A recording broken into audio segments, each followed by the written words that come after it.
dalam hidup ini, meninggikan nama Yesus. Baiklah sampai akhir, ku berteguh datang, ku tetap setia, ku berteguh datang, ku tetap setia, menanti janjimu, sampai ku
kasih itu sekarang terlalu gampang diumbar,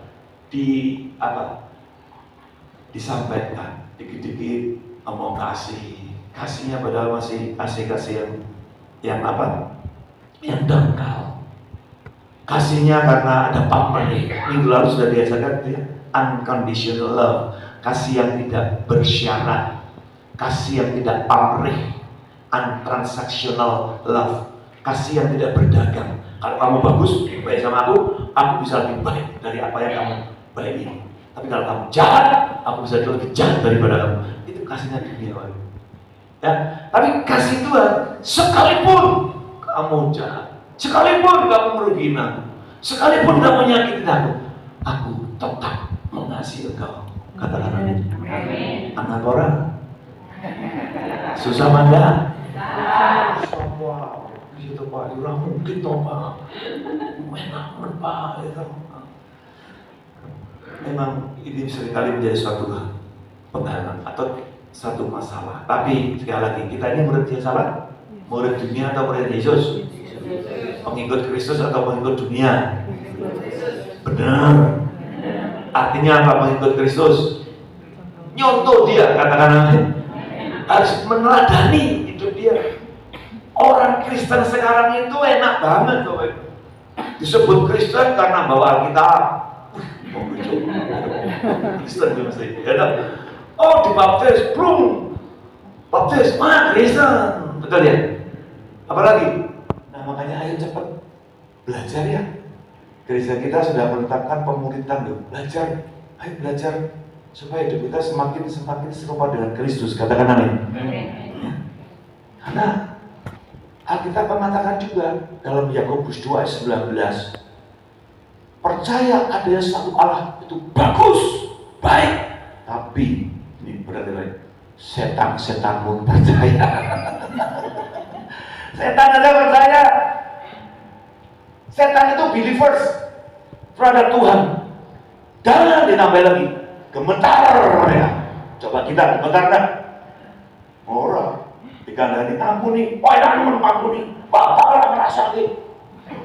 Halo, setan waktu bilang ampuni, gemetar dia. Walaupun mungkin dia tidak bisa, tapi gemetar. Ayat ini benar, powerful, kuasa yang dahsyat, gemetaran. Tapi manusia gemetar enggak?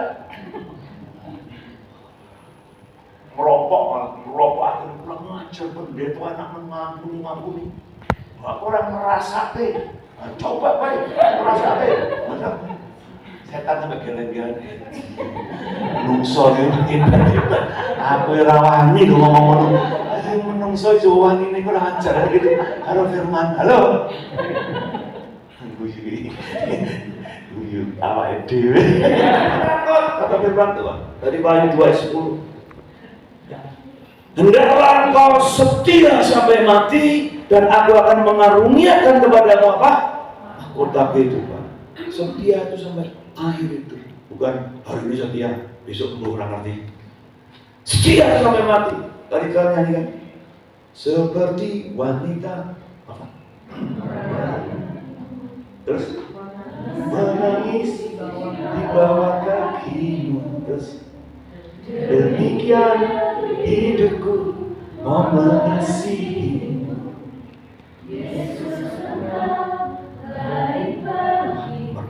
Bukan mata pilihan, enggak, mati sampai mati, katakan amin. Setia sampai mati. Ya, itu bagian kita. Tapi memang seringkali kita nggak mikir sampai ke sana. Tak cuma soal mati-mati lah Pak. Seperti murid saya ini siapa? Ya, iya bagus. Tetapi ingat kesetiaan kita kepada Tuhan sampai akhir. Katakan amin. Ya. Supaya kita bisa mendapatkan mahkota sama seperti Yohanes ini juga. Nah, mengasihi itu mudah saat semuanya keadaan baik. Gampang mengasihi. Tetapi dalam hal ini pengasihan di Tuhan mau adalah ada faktor ketekunan dan kesetiaan. Perlu apa? Ujian. Mau ujiannya enggak? Mau setia dan kagunya mau ya? Amin, tepat siap, amin. Ujiannya siapa? Kau perlu toh Pak melalui ujian bara. Salah satu Pak, lompat aja kelas, gak usah pakai ujian. Nggak bisa Bu, Mbak. Nah stop, tetap penuh ujian. 1 Korintus 3 mengatakan bahwa dasar yang kita pakai atau kita letakkan hidup kita adalah Yesus Kristus, benar. Tapi bagaimana membangun di atasnya? Apakah dengan emas, perak, kayu, rumput, apalagi? Bahkan satu kali akan diuji. Supaya engkau tahu bagaimana hidupmu dibangun. Jadi kekristenan harusnya membangunnya dari dasar yang benar, tapi juga dengan sesuatu yang baik, yaitu dengan emas. Apa itu? Pemurnian firman Tuhan. Katakan amin. Firman Tuhan adalah emas, dipegang semua. Karena Betani itu umur 80 tahun ke bawah itu youth, anak muda. Di sini ada yang 80 tahun ada? Pak Kardi berapa? Muda Pak Kardi di sini. 80 tidak ada ya? Berarti ini jemaat youth siapa? Anak muda. Pak rambutnya putih tapi sih. Aku mungkin tua dulu. Tanya saya, ya. Kalau ibu, kita ini mau belajar ya, kita prosesnya kita belajar. Kapan? Ya sekarang ini. Waktu dan minta. Namanya belajar harus diuji, betul nggak sih? Benarkah apakah kasihmu benar-benar atau enggak? Minta ujiannya. Wah, ujilah aku. Wah, kan kayak gitu. Ujilah aku Tuhan. Apa? Cobalah aku Tuhan, selidiki batinku dan hatiku. Terus ujian untuk membuktikan itu semua. Jadi jangan alergi dengan ujian. Bilang dirimu, ojo alergi dengan masalah. Ojo melayu. Banyak. Tidak usah. Nah, ada ujian. Puji Tuhan. Aku mau naik kelas. Aku mau lihat mujizat Tuhan. Sekalipun gunung tidak. Apa tadi? Walaupun gunung itu tak berpindah. Terus percaya. Pernah nih gunung masalah murah berpindah, kita percaya? Loro doa saya percaya. Saya kan peringas-peringis. Iya, masalahmu nggak selesai tuh sampai selesai umurmu. Tetap percaya enggak? Iya. Pulang rumah Tuhan lebih enak. Di surga ada sih. Tenang. Nah hari ini dipanggil pulang mana? Jangan Pak, belum kawin Pak saya. Rapi loh. Ada orang di sentuhan itu. Padahal surga itu indah, surga itu ada air mata, surga ada penderitaan. Ayo pulang ngomong sih, jangan itu udah dulu. Ya, rumah tanggamu coba. Sorry ya, suami istri yang tangan, suami istri yang sudah menikah. Nah, jujur ya, hari-harimu tidak senang terus. Wah, cantik gede-gede. Bujumu bisa. Orang-orang yang ada awan hari ini. Tapi tenang. Masuk rumah tangga itu kamu harus benar-benar tahan banting. Harus siap untuk terluka, disakitin macam-macam, dikecewakan macam-macam. Siapa yang mengecewakan? Ya bojomu deh. Dan dikecewakan sama orang yang dari desa lain gampang ngampuni. Tapi nek sak omah turu bareng, adus bareng. Wah itu sakitnya di sini. Benar nggak sih? Makanya yang belum siap anak-anak muda harus kawin ya. Serius. Kalau kamu udah siap ngadepi situasi yang sulit, nanti kamu nyesel loh. Akan disiapin untuk menikah. Ya, kalau sering pakai batu, tapi tergantung persepsimu, tergantung respon kita bagaimana menanggapi itu.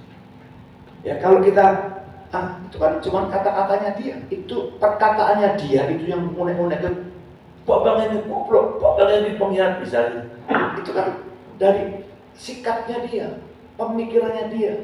Saudara nggak perlu mengadopsi pikiran itu. Contoh, Abang Mahir sini, Abang Mahir sini. Nah, ini contoh. Misalnya ini, saya minta Pak, tolong buat tugas, ya, yang terbaik nanti saya akan menilai tugas ayah Bapak melalui karya ini. Wah, dia kerja sungguh-sungguh, meninggalkan keluarganya, berpuasa, sungguh-sungguh cari hikmah Tuhan. Dan minggu depan dia datang, saya Pak, sudah selesai Pak. Jangan ngomong. Sudah selesai. Wah, bagus. Wah, saya baca. Wah, bisa gitu ya.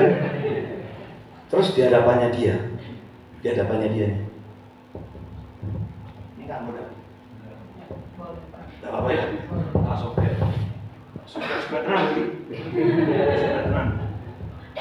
Sobek di depan matanya. Terus saya buang ke sampah. Ya wis. Udah. Saya mau tanya, marah Anda? Marah. Jadi syukurlah. Marah ya. dipikir yang baik.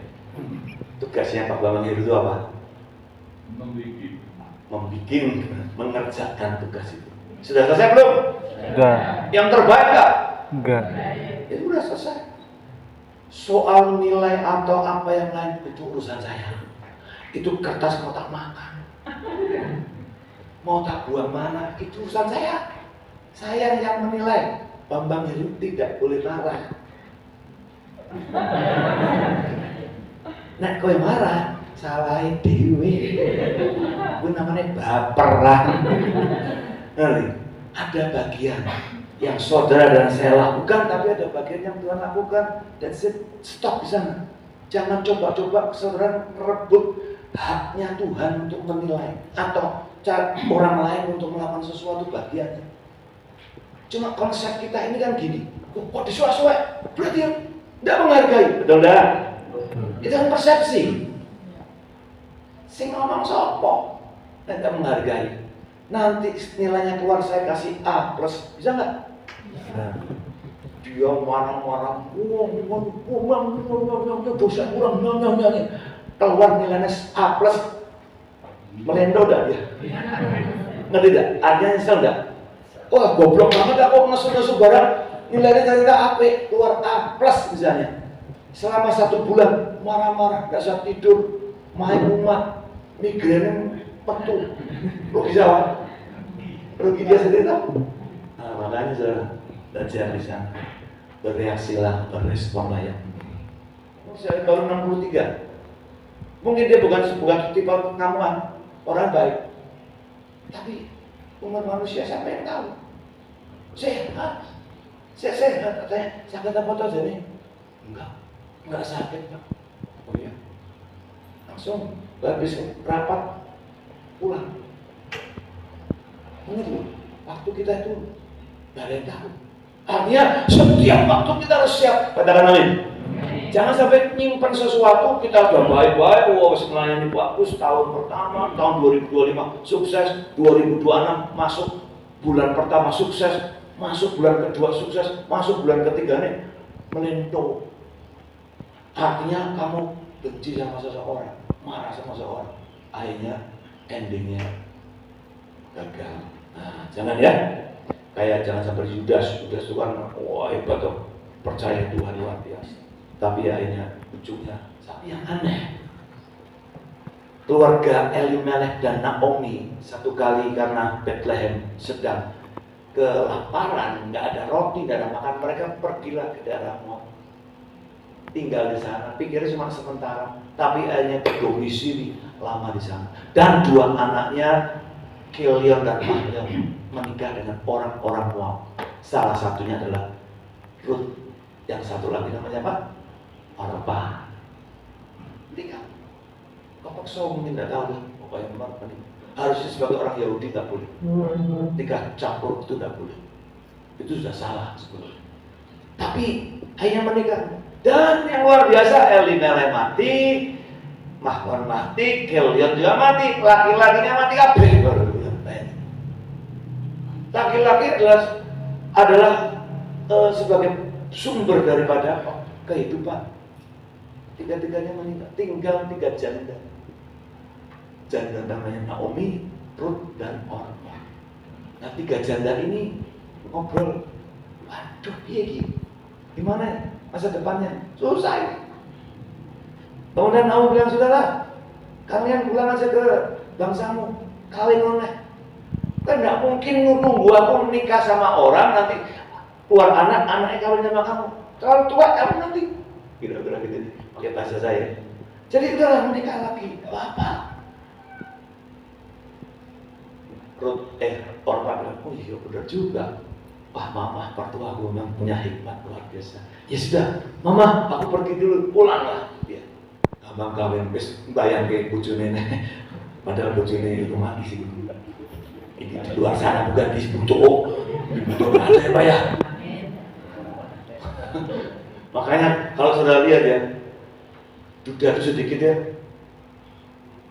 janda itu lebih banyak. Ada di sini janda sekarang? Bangga, bagus itu. Bangga, betul loh, serius. Bangga jadi janda. Maksud saya, Karena Alkitab menulis loh, janda-janda itu kekasihnya Tuhan loh. Perhatikan Tuhan luar biasa. Saya nggak pernah baca ayat Tuhan mengasihi duda-duda. Serius nggak ada.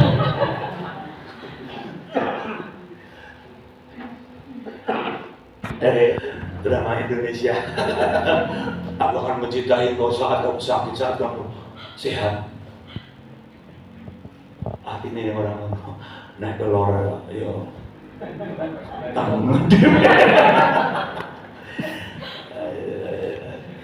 itu tidak ada di sini, itu besar, di kopek.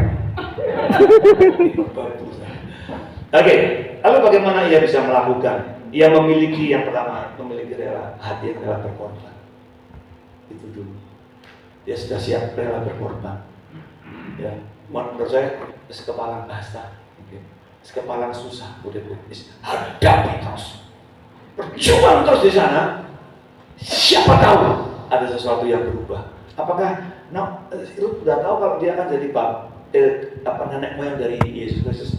Ya enggak lah. Jadi nenek moyangnya Daud? Enggak lah. Nggak ngerti dia.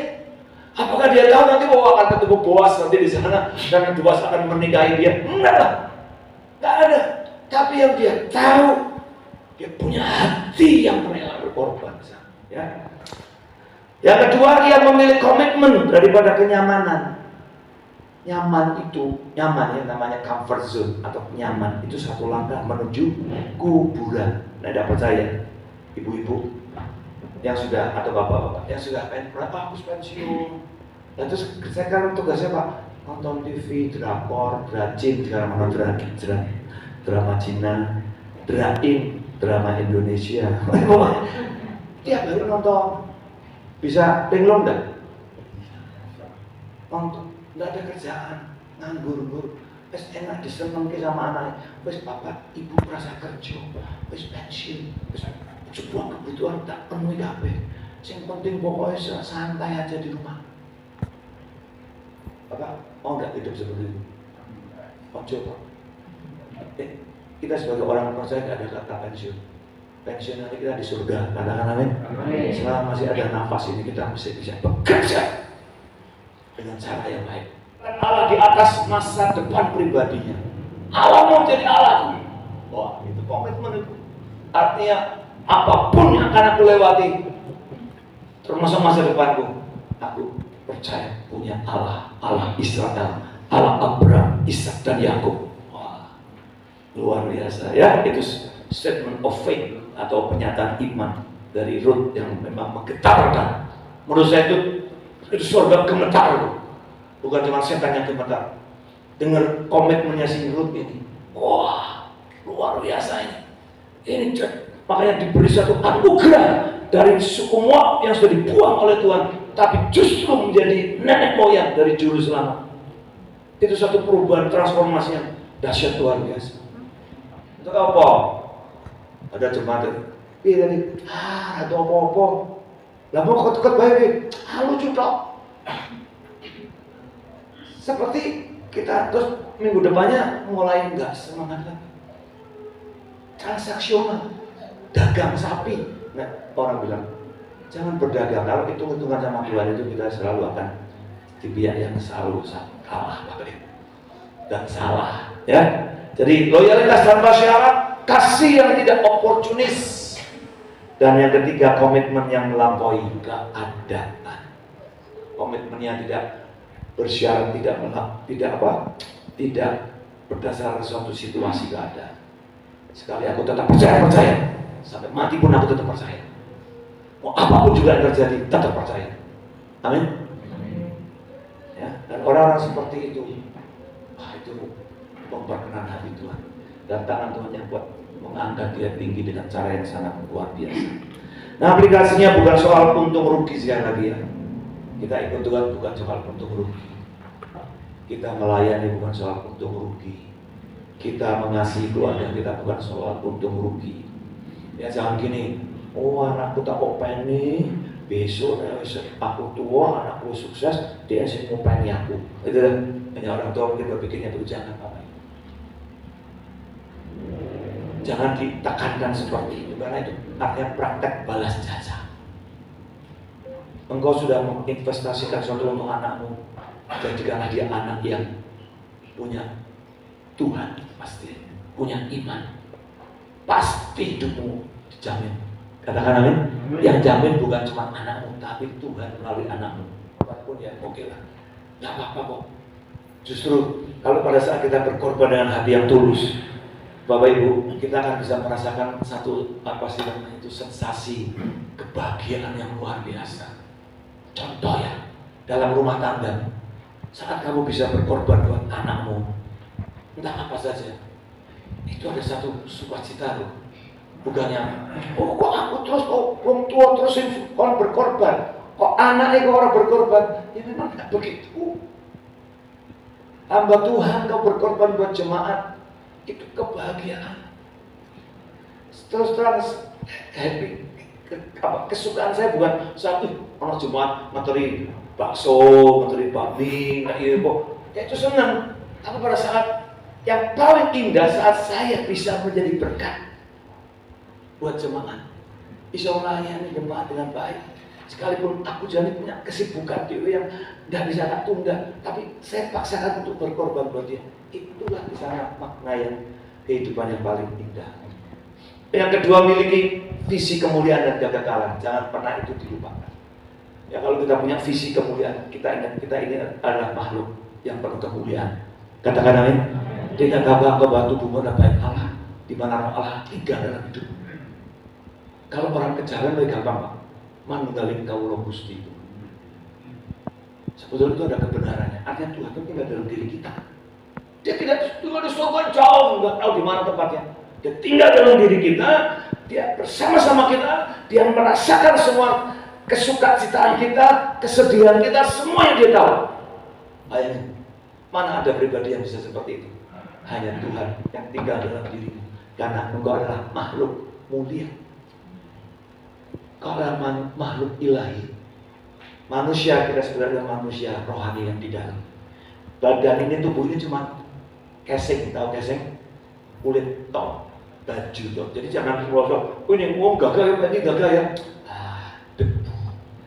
Debu di kantong ini. Kayak jas, kata api. Ini debu. Tapi debu pun dikasih oleh Tuhan. Katakan amin. Nah itulah, saudara-saudara, ya. Lalu yang ketiga adalah memiliki integritas dan komitmen dalam dari perkara kecil. Perkara kecil kamu integritas soal apa? Waktu lah, ya, soal keuangan yang mungkin dalam jumlah kecil, komitmen di sana, ya, punya integritas. Lalu ingat ada namanya hukum tabur tuai. Apa yang kamu tabur pasti kamu tuai. Kapan? Pasti kita akan menuai jika kita tidak jadi lemah. Ketekunan adalah bahasa diam dari kasih yang dewasa. Tetapi ketika keadaan sulit, saya memilih setia mengasihi, bukan karena saya orang yang sempurna, tapi karena Tuhan setia. Saya memilih bertekun mengasihi karena kasih Kristus tidak pernah menyerah atas hidup saya. Katakan amin. Amin. Ayat ini difoto. Aku memberikan perintah baru kepada kamu, yaitu supaya kamu saling mengasihi sama seperti aku telah mengasihi kamu. Demikian pula kamu harus saling mengasihi. Dengan demikian semua orang akan tahu bahwa kamu adalah murid-muridku, yaitu jika kamu saling mengasihi. Sekali lagi, mengasihi bukan cuma sekedar panggilan atau sekedar perasaan atau sekedar komitmen. Mengasihi itu adalah satu identitas diri. Kita memiliki kasih yang dibagikan kepada orang di sekitar kita. Amin. Sekarang saya tanya, refleksinya, apakah masih ada yang jotaan? Hah? Ini loh, ini di tempat ini loh. Coba susul, lihat kanan kirimu. Jangan-jangan kamu duduk di sebelah sana karena yang kamu nggak suka duduk di sebelah saya itu. Coba lihat, jujur. Nggak berani ya? Coba lihat.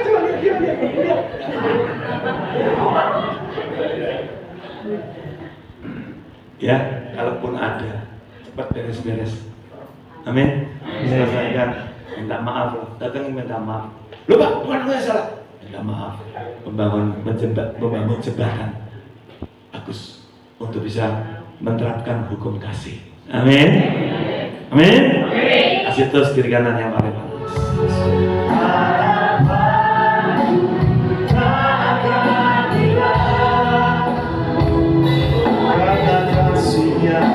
Sekarang ku ada,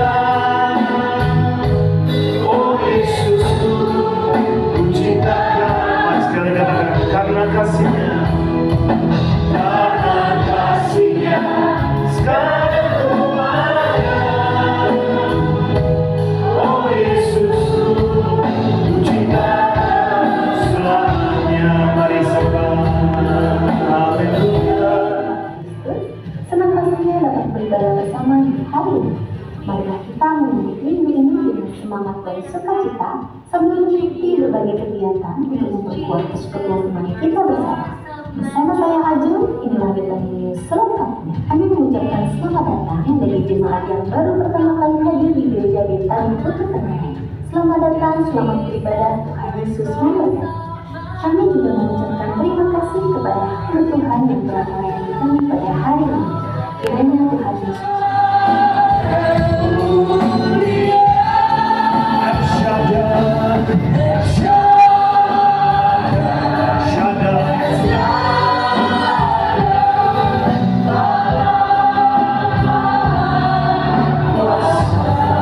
berkatnya melimpah.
Dan buka hatimu, terima berkat daripada Tuhan.